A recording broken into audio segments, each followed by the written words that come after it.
오늘도 좋은 날 민수기 11장 16절에서 25절 말씀으로 하나님의 기도의 응답에 대해서 말씀 묵상하겠습니다. 첫째 단락에 해결책을 세우시는 하나님에 대해서 보겠습니다. 여호와께서 모세에게 이르시되 이스라엘 노인 중에 내가 알기로 백성의 장로와 지도자가 될 만한 자 70명을 모아 내게 데리고 와 해막에 이르러 거기서 너와 함께 서게 하라. 내가 강림하여 거기서 너와 말하고 내게 임한 영을 그들에게 임하게 하리니 그들이 너와 함께 백성의 짐을 담당하고 너 혼자 담당하지 아니하리라. 만나의 실증을 내며 울면서 불평하는 백성들로 인하여 모세는 그들을 이끌고 약속의 땅으로 가는 것이 감당하기 어려운 일이라고 하나님께 절규하듯 기도했습니다. 하나님의 은혜에 만족할 줄 모르는 백성이 탐욕을 일삼아 원망과 불평을 시시때때로 쏟아내니 사역에 탈진한 모세의 모습이었죠.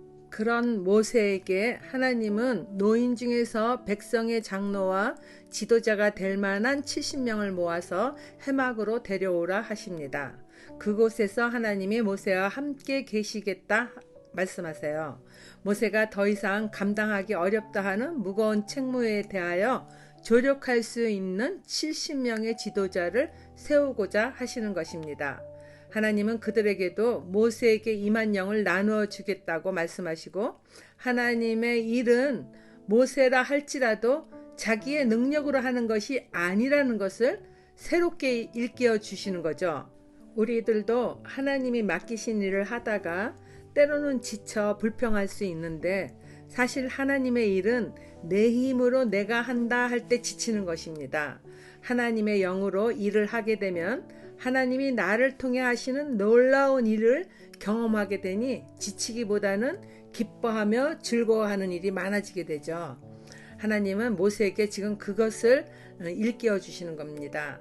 그리고 70명의 조력자가 일할 수 있도록 그들에게도 하나님께서 모세에게 내려준 영을 그들에게 주겠다 하십니다. 이 영은 성령을 말씀하시는 것으로 구약시대에는 특별한 목적을 이루기 위하여 하나님의 뜻에 따라 제한된 인물에게 성령이 한시적으로 임하였습니다. 그러나 오늘날은 오순절 성령 강림 사건 이후로 성령을 소멸하는 행위를 하지 않는 한 우리에게서 떠나지 아니하시고 영원토록 우리 안에 내주하십니다. 요한복음 14장 16절입니다. 내가 아버지께 구하겠으니 그가 또 다른 보혜사를 너희에게 주사 영원토록 너희와 함께 있게 하리니. 모세의 절규로 인해 70명의 조력자에게 한시적으로 모세에게 임한 영을 나누어 주십니다. 하나님은 70인을 세우나 최고 지도자는 여전히 모세라는 것을 명시하기 위하여 당신의 영을 나누어 준다 하시지 않고 모세에게 내려준 영을 그들에게도 나누겠다는 책망이 담긴 응답을 하십니다. 적용 질문입니다. 모세는 몸과 마음이 지친 상황을 하나님께 먼저 기도하지 않고 더 이상은 감당하지 못하겠다며 차라리 죽여달라고 말했습니다. 교회 공동체에서 내가 맡은 직무가 감당하기 어려울 때 가장 먼저 하나님께 기도하여 하나님의 뜻을 구하십니까? 혹은 모세처럼 자신이 결정한 해결책을 먼저 하나님께 내미십니까? 두 번째 단락 보겠습니다. 진노의 기도 응답. 또 백성에게 이르기를 너희의 몸을 거룩히 하여 내일 고기 먹기를 기다리라. 너희가 울며 이르기를 누가 우리에게 고기를 주어 먹게 하랴. 애굽에 있을 때가 우리에게 좋았다 하는 말이 여호와께 들렸으므로 여호와께서 너희에게 고기를 주어 먹게 하실 것이라. 하루나 이틀이나 닷새나 열흘이나 20날만 먹을 뿐 아니라 냄새도 싫어하기까지 한 달 동안 먹게 하시리니 이는 너희가 너희 중에 계시는 여호와를 멸시하고 그 앞에서 울며 이르기를 우리가 어찌하여 애굽에서 나왔던가 함이라 하라. 하나님은 백성들이 고기를 먹게 해달라고 울며 원망하던 대로 고기를 주시겠다 합니다. 그러나 그것은 그들의 요구에 대한 단순한 응답이 아닙니다. 그들이 애굽에서 종살이 하면서 사내 아이를 낳으면 죽임을 당하고 호된 노예 생활로 지쳐서 하나님께 부르짖던 것을 다 잊어버리고 애굽에 있을 때가 좋았다 하는 말에 하나님은 징계하실 것을 말씀하시는 것입니다.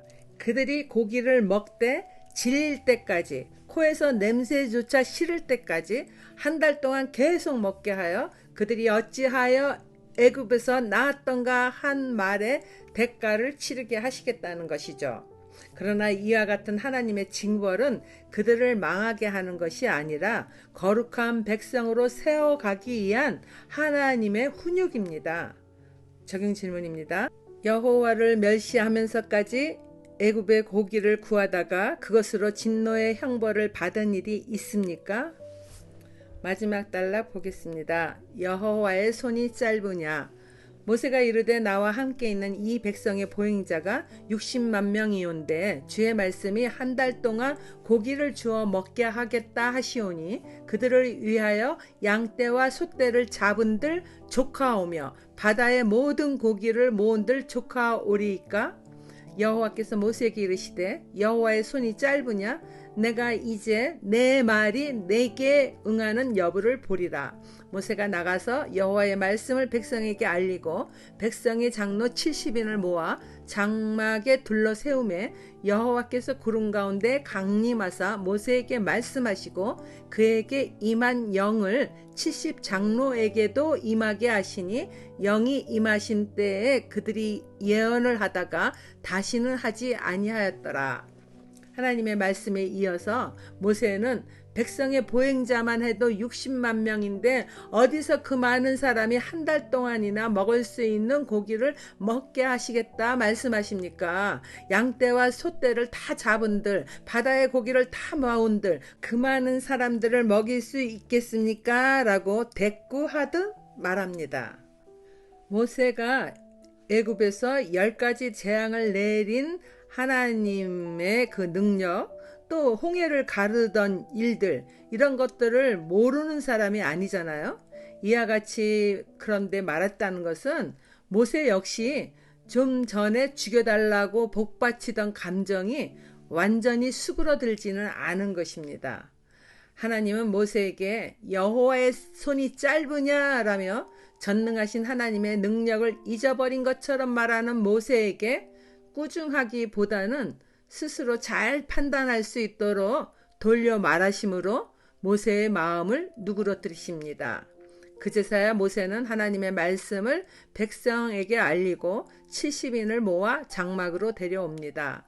하나님은 구름 가운데서 강림하셔서 70인이 보는 앞에서 먼저 모세에게 말씀하심으로 모세의 지도자의 권위를 확실히 다시 한번 나타내 주신 뒤 그들에게 모세에게 내려준 영이 임하게 하십니다. 70인에게는 모세와 달리 한시적으로 영이 임하여 그들이 한동안 예언을 하나 다시는 하지 못합니다. 적용 질문입니다. 내가 지금 하나님의 응답과 약속을 믿지 못하고 있는 것이 있습니까? 요즘 여호와의 손이 짧지 않음을 보여주신 사건은 무엇입니까? 기도하겠습니다. 제가 간영한 세상에서 구원하여 주심을 하나님 아버지 감사드립니다. 하나님의 진리의 말씀을 배우며 진정한 자유를 누리는데 때로는 애굽을 그리워하는 이스라엘 백성처럼 구속의 은혜보다 화려한 세상이 더 자유로울 것 같이 느꼈던 그 죄를 회개합니다. 애굽의 고기를 그리워하듯 하나님 안 계신 애굽 같은 세상을 뒤돌아보는 시험에 드는 일이 없게 하여 주시길 바랍니다. 늘 깨어 살아감으로 전능하신 여호와의 손이 저의 머리에 늘 안수하여 주시는 은혜의 삶을 살아가기를 예수님 이름으로 기도드립니다. 아멘.